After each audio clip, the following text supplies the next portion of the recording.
O programa a seguir contém cenas fortes e inadequadas para menores de 14 anos.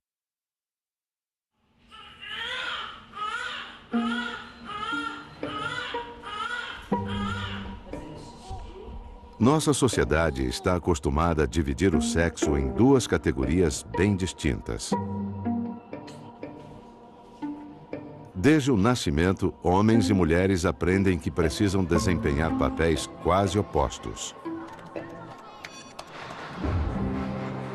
Mas o que acontece quando o menino ou a menina não se encaixa no que a sociedade espera? O que acontece quando a pessoa quer se transformar em mulher, apesar da anatomia masculina, ou quer assumir o papel de homem, tendo nascido com um corpo feminino? A ousadia de romper esses códigos milenares é tabu.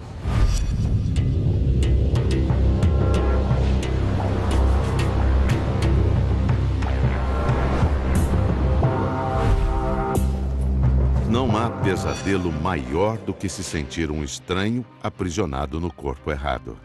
E olhando no espelho eu não gostava, porque daí eu via que era de menino e não de menina. Eu, quando criança, eu não tinha nem de querer tocar, porque pra mim me causava repugnância, eu tinha uma sensibilidade muito grande, acho que nele, então eu não gostava nem de passar muito sabonete, nada. Falei, eu não tenho uma relação sadia com o meu corpo, eu não consigo me ver no espelho, eu não me reconheço. Eu considero assim, não tem gente que nasce com 6 dedos, eu nasci com menos um pênis.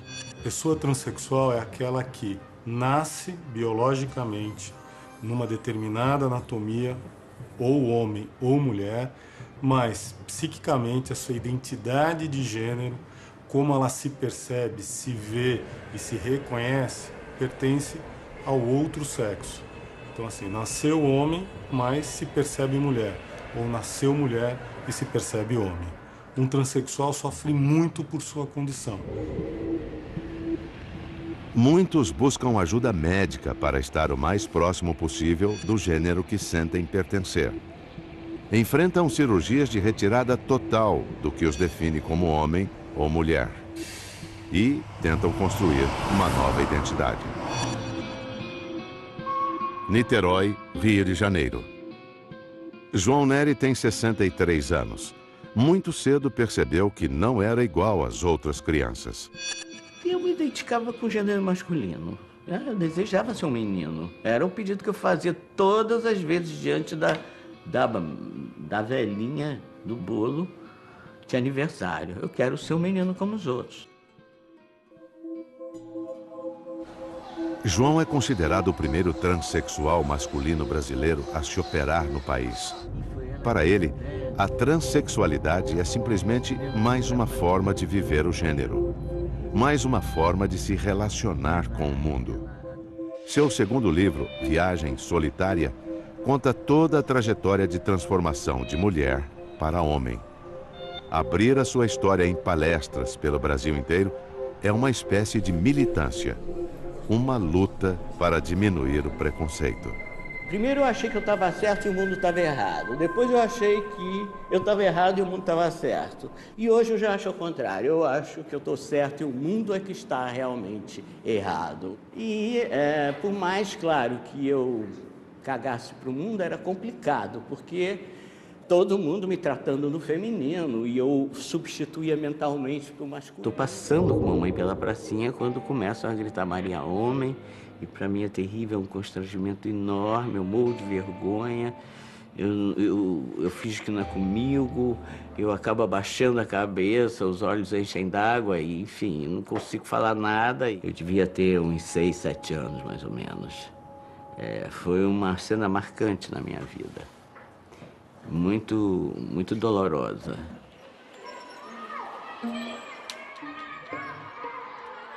Eu tinha pânico de crescer, eu queria ser eternamente criança, porque eu sabia que se eu entrasse na adolescência, aí a coisa ia piorar. Eu não tinha como controlar os hormônios, então quando começa a adolescência, que os seios ou os invasores, como os transhomens gostam de chamar, começam a crescer, é uma angústia horrível, porque você quer seduzir como uma figura masculina e cada vez mais fica mais difícil, né?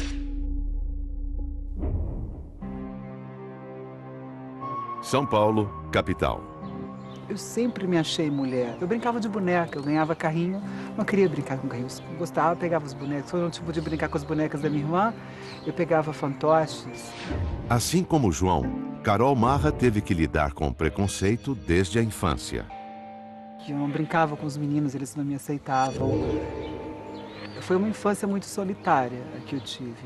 E na adolescência ainda foi um pouquinho pior, porque eu tinha atração pelo namorado das minhas amigas. E era muito falando, mas como que eu posso sentir? Eu não sou uma mulher. E aí aquilo foi muito confuso. E foi nessa época, né, na adolescência, que minha sexualidade começou a aflorar, que eu percebi que realmente eu não era igual às outras crianças, outras pessoas. Aceitar que aquele filho que nasceu homem quer viver como uma mulher é um enorme drama para a família. Eles percebiam que eu era diferente, mas a postura era tipo, a gente sabe que tem uma coisa diferente, mas não tomavam nenhuma atitude. Preferiam se calar. E assim foi, uma infância calada, uma adolescência calada. Carol Marra é uma modelo de 26 anos conhecida no Brasil. É formada em jornalismo, mas fez sua carreira no mundo da moda. Revelou que era uma transexual quando desfilou em uma semana de moda brasileira em 2011. E eu lembro que lá atrás, no backstage, a curiosidade, você já sabia, vai desfilar uma trans, né, de biquíni. Eu lembro quando eu pisei na passarela, quando eu entrei, eu escutava a plateia comentando, burburinho. Você olha pra frente, pro pitch de fotógrafo, olhar, né, você vê tudo ao seu redor. Então você via a curiosidade, as pessoas cutucando, comendo, e sabe? E eu vi geralmente o flash no foco. Eles iam lá, a lente objetiva ia ali num ponto específico. Mas enfim, se não era para ter, a gente esconde. Mesmo estando em um ambiente tido como mais moderno, num universo que aparentemente aceita diferenças, Carol sofreu preconceito. Comentários assim na fila para entrar para um desfile no backstage. Travesti aqui eu não aceito, e sacode peito, sabe? Coisas maldosas. De roubar roupa, de esconder sapato. Esse tipo de coisa acontece. A discriminação tem relação direta com o que a sociedade julga ser um comportamento normal, um comportamento aprendido.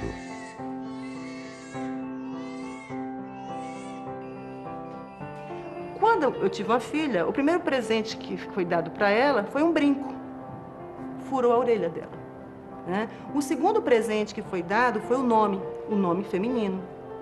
Quando ela vem ao mundo, né, ela já vai encontrar uma rede toda estruturada, que ela é jogada nessa rede de significados para o que é ser um homem, o que é ser uma menina. O que é ser um menino, o que é ser uma menina. Ela não tem autonomia de decidir, eu quero isso, eu não quero isso.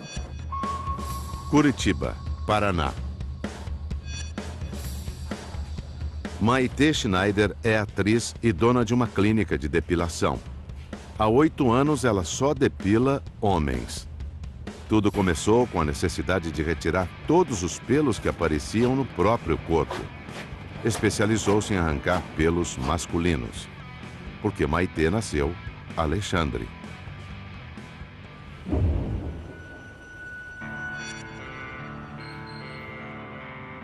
A primeira noção de que ela era diferente das outras crianças veio através de uma brincadeira que aconteceu na hora do recreio, quando tinha 6 anos de idade.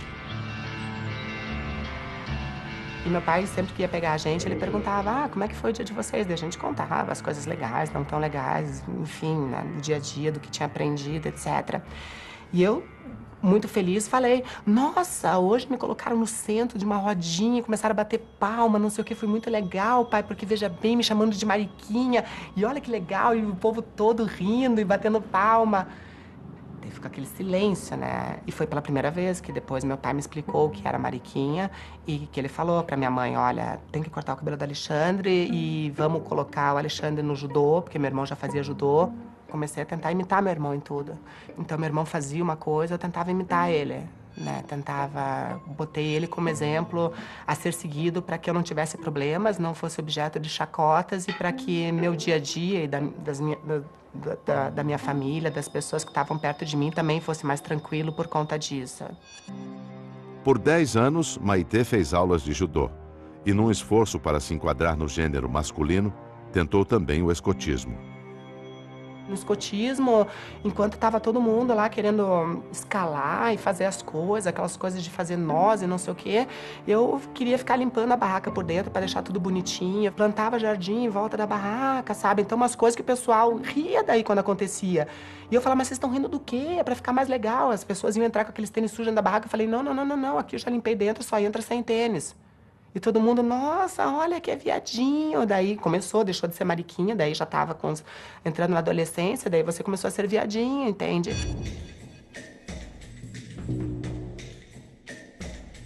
Sempre achei que tinha alguma coisa dissonante. Por mais que eu tentasse me enquadrar com meu irmão fazendo judô e fazendo escotismo, o dissonante aparecia, né? Quer dizer, porque eu não conseguia ser igual a ele, entende?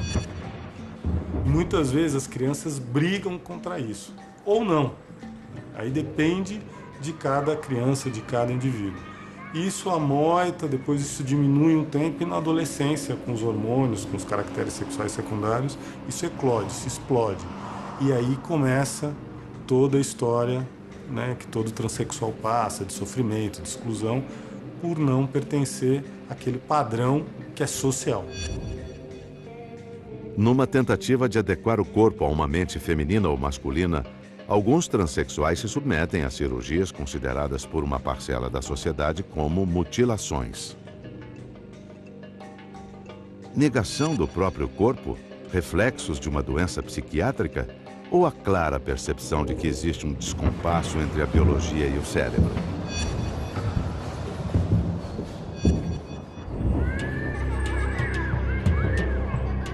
A maioria dos transexuais define a sua condição como tendo nascido no corpo errado, como se a natureza tivesse pregado uma peça de mau gosto.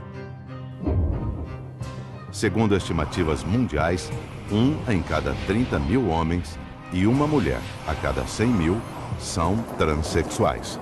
Transexualismo é um nome que vários profissionais da saúde utilizam para tipificar uma doença que seria transtorno de identidade de gênero ou disforia de gênero. A definição de doença ela é ausência de saúde. A definição de saúde pela Organização Mundial da Saúde é o bem-estar físico, psicológico e social.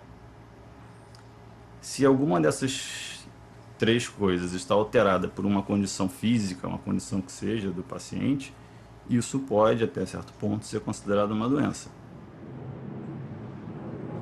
O tema é controverso. Para os psiquiatras, é um transtorno, não uma doença.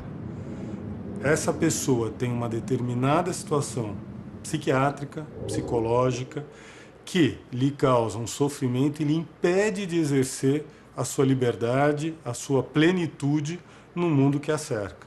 Então, isso é um transtorno.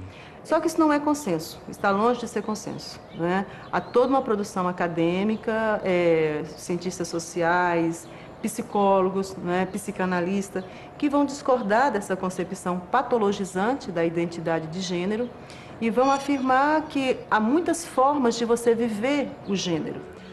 Em ciência, não existe a verdade pura e absoluta. Você vai buscando e vai transformando essa verdade, vai acrescentando detalhes e vai redefinindo o que é verdade. Então, assim, não dá para dizer que o gênero é determinado socialmente só e ficar nisso. Tem a base biológica, a gente funciona em cima dessa biologia. Niterói, Rio de Janeiro. Eu tinha um corpo feminino, que eu masculinizei meu corpo através do esporte, né? Passei a ter uns ombros largos, passei a ter umas pernas muito musculosas, passei a ter um bíceps legal.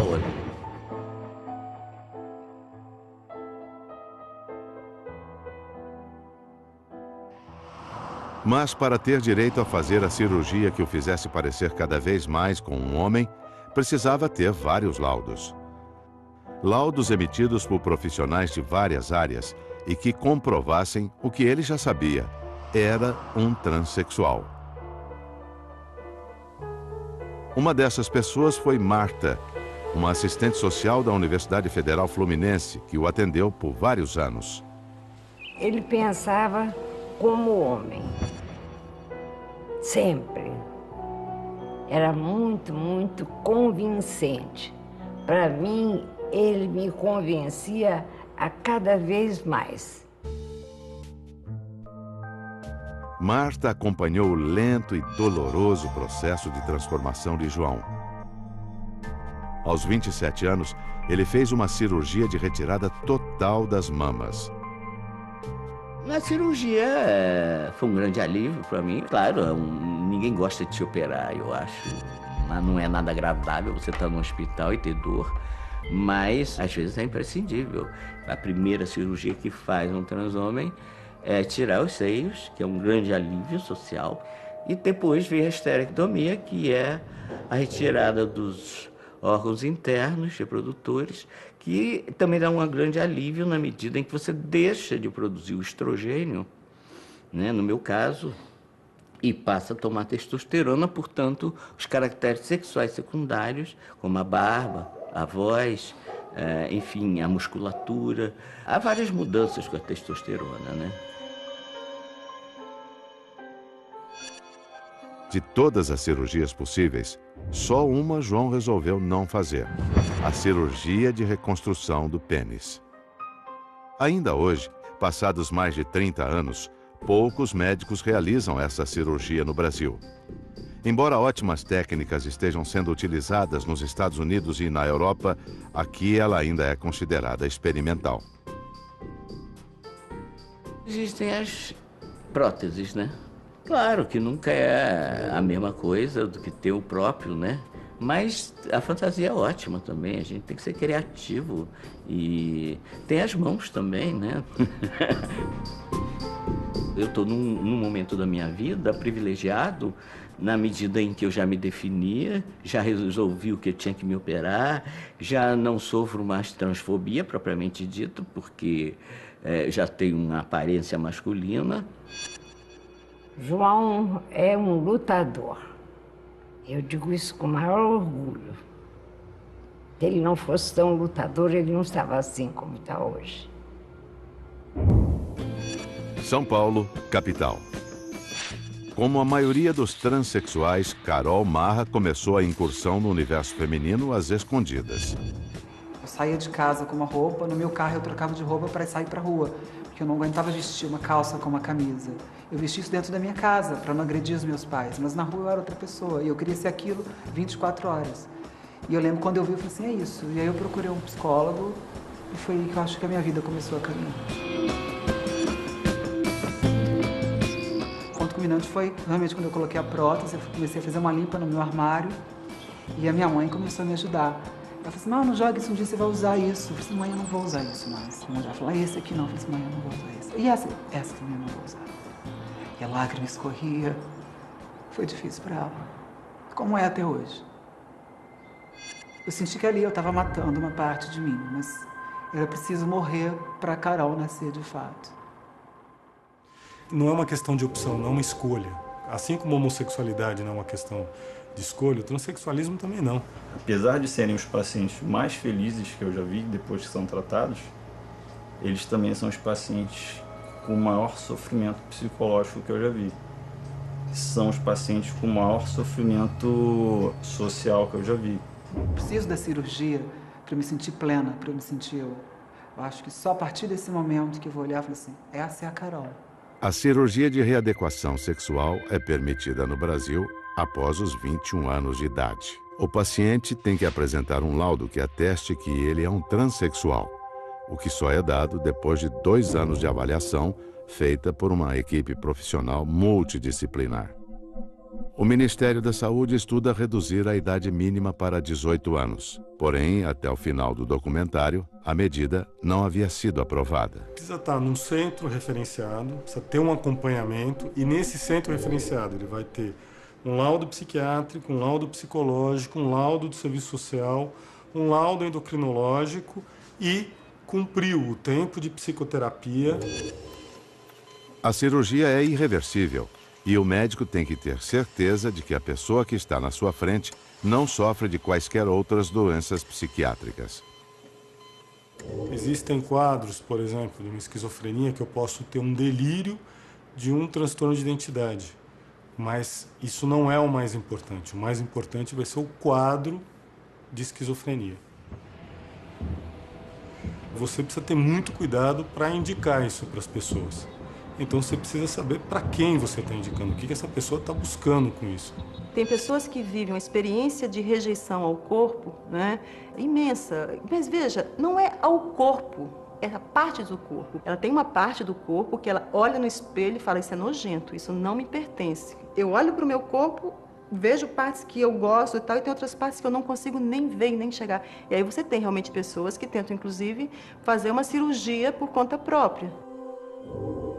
Curitiba, Paraná. Aos 30 anos, sem dinheiro para fazer a cirurgia de mudança de sexo, Maitê resolveu, ela mesma, cortar fora a parte do corpo que a atormentava. Pesquisou durante 6 meses em sites na internet como era feita a retirada dos testículos, glândulas sexuais responsáveis pela produção da testosterona, o hormônio masculino. Eu fui numa casa de produtos médicos aqui em Curitiba, daí eu comprei bisturi, comprei fio de sutura, comprei anestesia de dentista, comprei uma série de coisas. Eu vim pra casa, botei o fio, a anestesia de dentista, passei álcool 70, limpei tudo e tal. Daí eu peguei o bisturi e comecei o que eles chamam de uma incisão bilateral, que é uma orquiectomia, que os médicos chamam. E o primeiro corte, bem leve, porque eu não sabia aquilo quanto era... afiado ou não. E nesse primeiro corte doeu muito. Daí eu coloquei mais anestesia, muita anestesia. E eu fiz o segundo corte bem fundo. E não sei o que aconteceu nesse corte, porque daí eu acordei, eu já estava na Santa Casa. A mutilação não deu certo. Os testículos permaneciam em seu corpo. A ideia não saía da cabeça de Maitê. Ela ficou sabendo que um médico do Paraguai fazia essa cirurgia de graça nos pacientes que tivessem o laudo médico. Menos de um ano depois, andou cerca de 650 quilômetros de ônibus para, finalmente, retirar os testículos. Era um lugar bem decente, não era um lugar sujo, nada, sabe? Não era um muquifão, assim. Nesse lugar, o cara falando meio em portunhol comigo, fez uma ficha de anamnese perguntando coisas da minha saúde e de quanto tempo eu vivia assim. Fez uma cópia do laudo. Eu fiquei 1h30, umas 2 horas aberta, sei lá. Mais ou menos, acho que isso. E quando eu tava ali aberta, eu tive uns 2 desmaios no meio. No segundo desmaio, ele não queria mais fazer. E eu falei pra ele assim, olha, só que eu não vou sair aqui do Paraguai, não vou voltar pra Curitiba do mesmo jeito. E eu, quando quero ser persuasiva, eu sou. Entende? E ele não teve culpa, porque eu falei assim, ó, vai ser pior pra tua clínica, porque lógico que eu vou fazer coisa errada.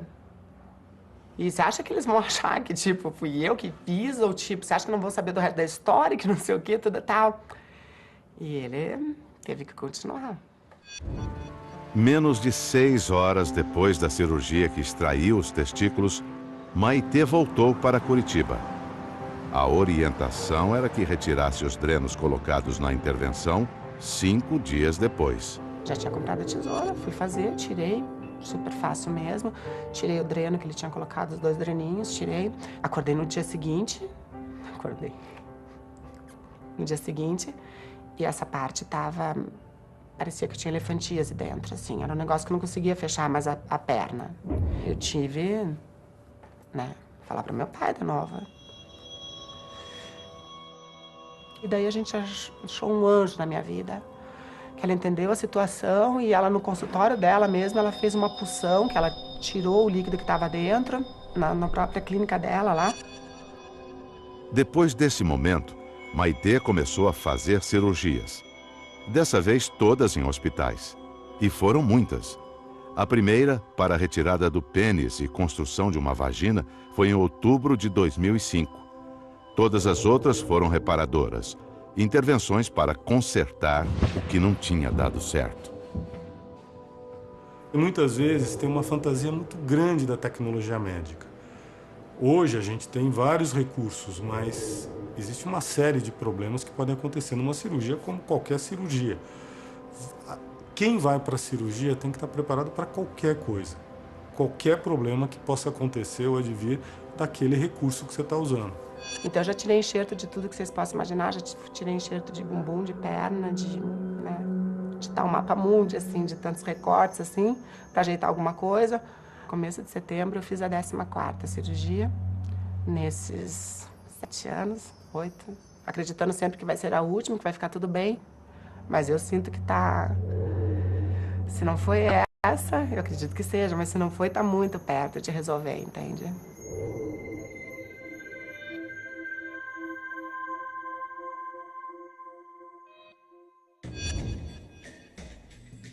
Esculpir o corpo com plásticas, preenchê-lo com silicones e outras substâncias é amplamente aceito em nossa sociedade. Mas ingerir hormônios e fazer cirurgias que modifiquem o sexo do nascimento, isso é tabu. Nem todas as pessoas aceitam a anatomia de nascimento como um destino. Num esforço desesperado para se parecer com o gênero que sentem pertencer, os transexuais assumem a aparência e vestimentas do sexo oposto. Encaram cirurgias dolorosas. Algumas vezes se mutilam. Colocam próteses. Todos nós estamos interferindo o tempo inteiro no corpo. No momento que eu pinto a unha, que eu corto um cabelo, eu estou interferindo na ideia de um corpo natural. As pessoas transexuais fazem essa interferência, né? Como eu também faço, como todos nós fazemos. A questão é que muitas vezes a interferência no corpo que é feita em lugares do corpo que é considerado como sagradas, né? A vagina, os seios, lugares que a gente supõe que definem quem nós somos. Ter um pênis é homem, ter uma vagina é mulher. A transexual ela não aceita aquilo, ela repudia a sua genitália, ela não mostra, nem pra ela mesma, nem... Eu tomo banho de lingerie às vezes, que eu não gosto de me ver. Poxa, parece que eu tô com a roupa do avesso. É uma coisa que não tem um encaixe certo. A imagem muda, mas o entendimento sobre essa condição continua sendo um enorme tabu. Olha, relacionamento é uma coisa muito complicada, né? Porque a maioria dos homens não me enxergam como uma mulher.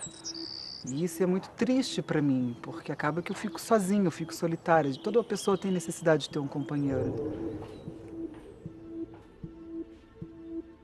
Quando eu tinha 20 anos, eu conheci uma pessoa numa festa, um rapaz que mora em São Paulo. A gente ficou se falando pelo telefone, pelas mídias sociais e resolvi vir para São Paulo para encontrar com ele, disposta a contar tudo, que ele não sabia, ele achava que era uma mulher. No caminho para a casa dos pais, a gente passou por uma região de São Paulo, onde trabalham várias travestis. E era tipo à tarde, logo após o almoço, elas ficam seminuas trabalhando. E eu nunca tinha visto uma cena daquela, eu fiquei meio espantado, gente, mas durante o dia, né? Ele foi me disse a seguinte frase, que eu nunca me esqueci. Não olhe para isso, meu amor, isso é um lixo. A matança desses lixos deveria fazer parte da limpeza urbana de São Paulo. Eu achei aquilo de uma crueldade tamanha, que foi como uma facada no meu coração. Eu falei assim, o que eu vou falar para esse homem? Né, sobre mim, não vou falar. Socialmente, como é reconhecida a transexualidade? Aí eu posso afirmar, né? Socialmente, a transexualidade é reconhecida como uma abjeção, como um pecado, como algo nojento, como algo que deve ser eliminado, como algo que deve ser exterminado, como uma pessoa que deve ser assassinada, porque é isso que nós temos no Brasil.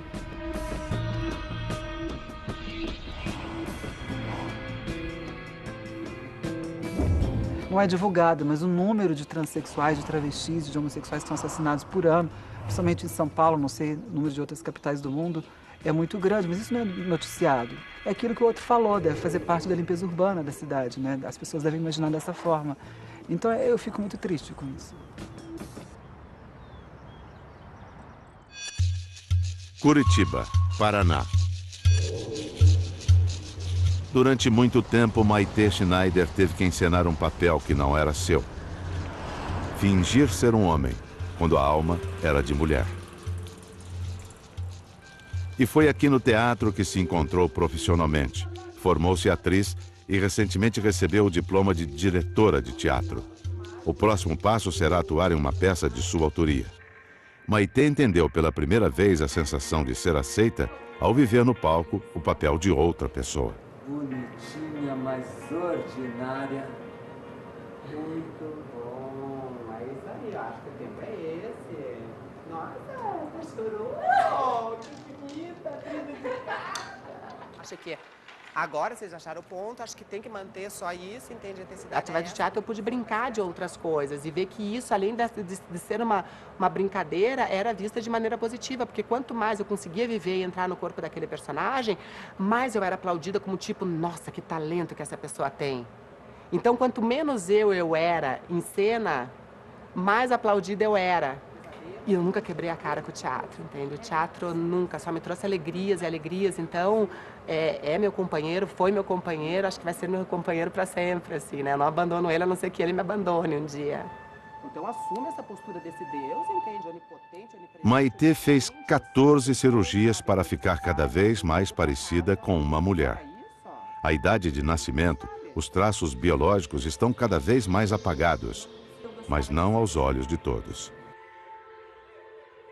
Eu tive um primeiro relacionamento que não foi nada agradável, que é daquelas coisas que eu falei pra você que ainda não consigo trabalhar, que foi um relacionamento da primeira experiência sexual, tal, quando eu tinha 18 anos de idade, com um cara bem mais velho.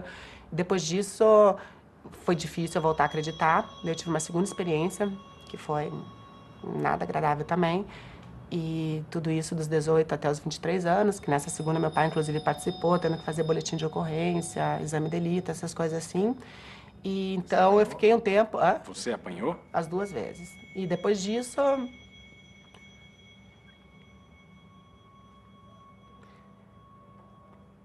É difícil você voltar a acreditar em algumas coisas. Hoje em dia minha luta é contra as expectativas.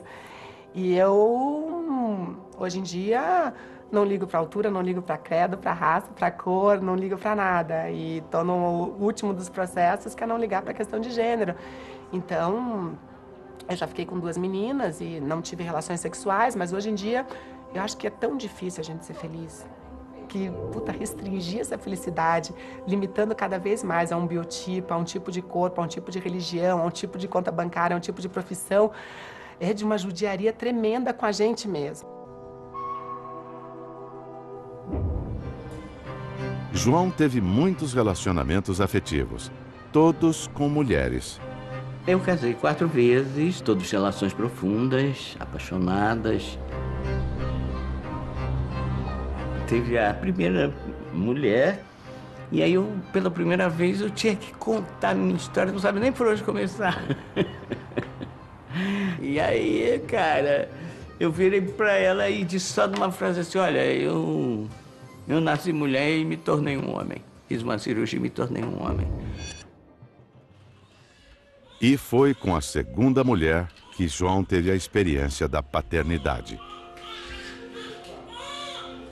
Uma das minhas mulheres engravida, não de mim, porque eu sou estéril, né? E foi complicado, claro, toda aquela coisa de transcender o chifre, né?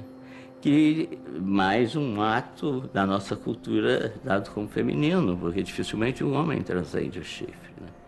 Mulher é mais fácil. Eu acho que transcendi em função mesmo do poder da criação. Eu queria ser pai. Ela tinha pensado em tirar o filho. E eu aí, em 24 horas, eu decidi que eu ia ser pai. Contanto que o pai biológico não soubesse do que estava acontecendo. Assisti o parto, peguei o garoto, fui o segundo a pegar depois do médico. E não me arrependo em momento algum. Foi assim, uma experiência riquíssima na minha vida. E ele foi uma luz, um sol.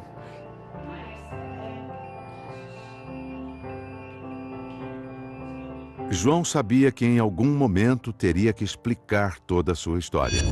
E isso aconteceu quando o garoto tinha 13 anos, em pleno início da adolescência. Eram revelações muito fortes para serem ditas de uma vez só. Primeiro, disse que não era o pai biológico do menino. Foi nessa sala aqui, foi um momento de muita intensidade. Eu pedi, embora eu não seja místico, nem religioso, mas eu pedi que alguma coisa me iluminasse naquele momento. Eu sabia que era um momento muito decisivo na minha vida. A ex-mulher, mãe do garoto, contou que João tinha nascido com um corpo de mulher. E foi muito legal, só fez nos aproximar mais. Eu mostrei a ele que não é o sangue que determina o amor, nem E pelo contrário, eu tinha escolhido ele mais do que meu filho de sangue, ele era meu filho do coração mesmo.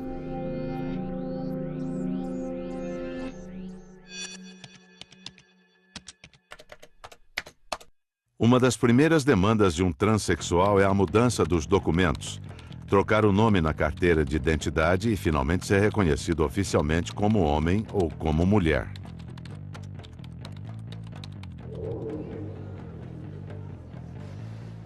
Já aconteceu no aeroporto eu dar o meu documento, não, a senhora me deu o documento errado. Eu falei, não, esse é o meu. Eu me recordo que há pouco tempo fui fazer uma viagem, meu passaporte estava vencendo, eu renovei, quando eu fui buscar o passaporte, era uma sala com muita gente, e eles chamavam pelo nome. Eu falei assim, meu Deus, ela vai me chamar. Eu não vou levantar, vai chamar meu nome, eu vou ficar quieta aqui. E a mulher foi muito delicada, ela olhou para mim e falou, e eu peguei o passaporte. Hoje em dia, já é possível entrar na justiça para requerer outra identidade, o que geralmente só acontece depois da cirurgia de readequação sexual. Maitê conseguiu, depois de percorrer um longo caminho. O nome Alexandre foi apagado da história. Mas na época de João, esse caminho simplesmente não existia. Aí o que eu fiz? Eu fui num cartório, aliás, com uma amiga que era transmulher, que foi quem me ensinou o caminho das pedrinhas, e tirei uma nova identidade masculina. Ela foi minha testemunha, olha que ódio. A justiça se fiou na minha amiga. E aí, mas o que aconteceu? Quando eu tiro uma nova identidade, eu fico uma dupla identidade, né? E aí eu perco todo o meu currículo escolar. Eu passo a ser um analfabeto enquanto homem. Eu perco meu diploma, eu perco tudo. O mestrado, minha carteira profissional, meus anos que eu trabalhei. Sem diploma, João teve que aprender outras profissões. Foi taxista, vendedor, pedreiro, pintor de parede. Era ele quem fazia os reparos na própria casa, uma função considerada tipicamente masculina. Para sua empregada, nunca houve dúvidas, nem sequer uma desconfiança. João sempre foi um homem. Ela só soube de sua condição ao ver uma entrevista na televisão. Eu estava vendo ele ali, mas eu digo, essa história que ele está contando não é verdadeira, ele é um homem. Porque assim, eu sempre trabalhei com ele, ele sempre me ensinou a fazer serviço de homem, né? Assim, eu já fiz serviço pesado, mas ele me ensinou assim, sentar tijolo, botar torneira, arrancar pia, botar piso junto com ele.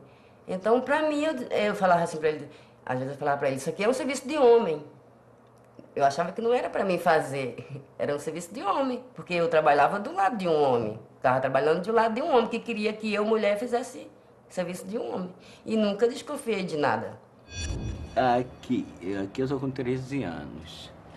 Mesma escola, né? Muitos dos transexuais apagam os registros do passado, anulam documentos, queimam fotos, escondem uma história que para a maioria é tabu. Ele não deixou nenhum rastro que eu pudesse desconfiar, entendeu? Trabalhando do lado dele, ele ali de camisa de botão, a gente sentado quebrando pedra, cortando grama junto com ele, arrancando mato, cuidando do jardim. E eu nunca desconfiei nada, é impossível, gente.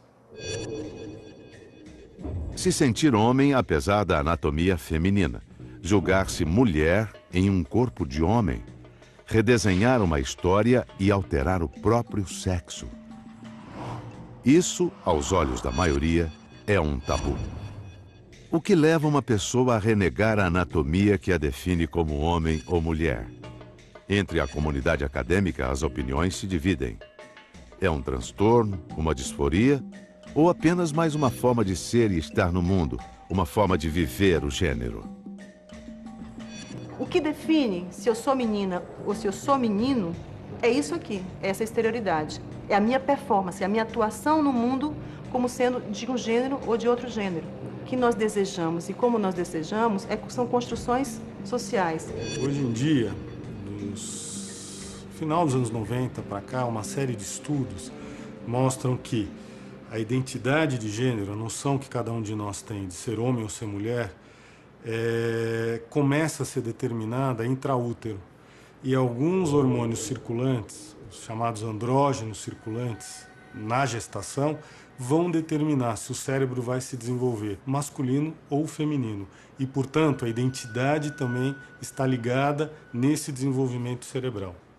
O SUS, Serviço Único de Saúde, realiza cirurgia de readequação sexual de graça em 4 centros referenciados: Rio de Janeiro, São Paulo, Porto Alegre e Goiânia.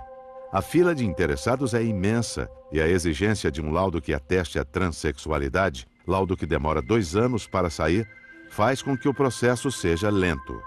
Carol Marra decidiu fazer a operação em uma clínica particular. Ela ainda não tem todos os laudos.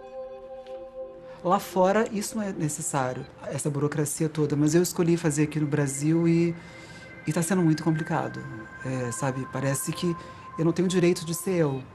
A cirurgia é de grande porte e irreversível. Aqui está o ânus, é feito um descolamento no períneo, mais ou menos nessa região, e o túnel ele se prolonga até aqui.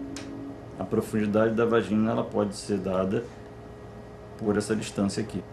Nas técnicas que usam a pele do pênis, para inverter a pele do pênis e cobrir essa área com pele, a profundidade ela é limitada pelo tamanho do pênis. Essa região dorsal do pênis aqui é onde passa a inervação para a glande.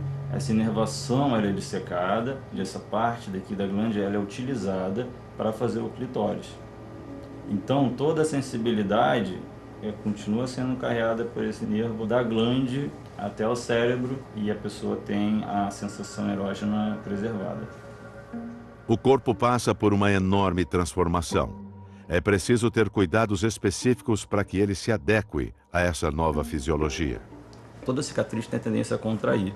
Então, a paciente precisa fazer dilatações periódicas enquanto ela não tem atividade sexual, porque a atividade sexual por si só pode garantir a permanência desse canal no diâmetro que ele tem que ficar. A pessoa usa uma série de dilatadores de tamanhos diferentes. Conforme o tempo vai passando, as dilatações são menos necessárias. As pessoas falam, você não tem medo da dor? Eu não tenho medo nenhum. Eu acho que na hora que eu chegar no quarto e me olhar, eu falei assim, essa sou eu. Vai ser o dia mais feliz da minha vida. Curitiba, Paraná. Hoje é um dia importante para Maitê Schneider. Em um jantar organizado por ela, conseguiu reunir toda a família, que finalmente agora a aceita como ela é. Mas que também teve que percorrer um longo caminho para entender o que se passava com aquele menino, o Alexandre. Para mim foi bastante complicado também. Então, tanto é que eu fui para o psiquiatra também, para poder arrumar a minha cabeça e para poder ter um convívio bom com a Maitê. E fiquei praticamente quase 10 anos afastada da minha filha, sabe? Que eu acho que era uma época que os pais têm que estar sempre junto e acompanhar mais do que um filho que não é diferente. Então, hoje em dia, eu tenho um arrependimento bárbaro dessas coisas, sabe? Eu digo que nenhuma mãe faça o que eu fiz. O mérito é todo dele, porque ele que lutou, ele que foi atrás, ele que sentiu dor, ele que sentiu o desprezo das outras pessoas e tal coisa. Quer dizer, ele é um guerreiro e conseguiu, na justiça, que é muito difícil no Brasil, conseguiu mudar o sexo oficial em carteira, quer dizer, hoje em dia ele é uma mulher. Mas tudo isso ele conseguiu por mérito pessoais dele. Então foi uma luta que pouca gente vê. Viva para 2013, então, com muita saúde, muitas coisas boas, muita energia. Não existe o igual, o bonito é a diferença. Então, um dia que a gente se libertar desses aprisionamentos que nos colocam, entende, tudo vai ser melhor. Não precisa gostar de mim, eu só acho que tem que respeitar. A vida é minha, né? Eu só tenho essa para viver, então quero ser feliz nessa vida. As outras, a gente vê depois. Eu simplesmente sou apenas mais um ser humano, que existe de mais uma forma da diversidade. Eu acho que ele nasceu errado. Ele nasceu para ser o que ele é hoje, um homem. Eu acho que a nossa luta é para que a sociedade respeite a diversidade. Mais que ter direitos iguais, é ter direito à diferença.